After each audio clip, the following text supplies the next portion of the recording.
4 రోజుల సింగపూర్ పర్యటన ముగించుకుని సీఎం చంద్రబాబు ఉండవల్లి నివాసానికి చేరుకున్నారు. విజయవాడ ఎయిర్పోర్ట్లో ఆయనకు పార్టీ నేతలు ఘన స్వాగతం పలికారు.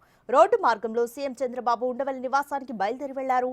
ఏపీ బ్రాండ్ ఇమేజ్ పెంచడం, పెట్టుబడులను ఆకర్షించడమే లక్ష్యంగా సింగపూర్ పర్యటన సాగింది.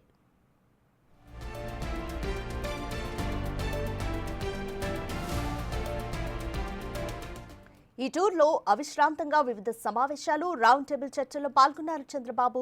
పర్యటనలో మొత్తం 26 కార్యక్రమాలకు హాజరయ్యారు. పర్యటన మొదటి నుంచి చివరి రోజు వరకు క్షణం తీరిక లేకుండా ఆశాంతం రాష్ట్ర అభివృద్ధి కాంక్షతో నిరంతరం చర్చలు, సంప్రదింపులు జరిపారు.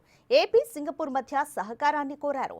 రాష్ట్రం రాజధాని అభివృద్ధిలోనూ భాగస్వామ్యం కావాలని విజ్ఞప్తి చేశారు.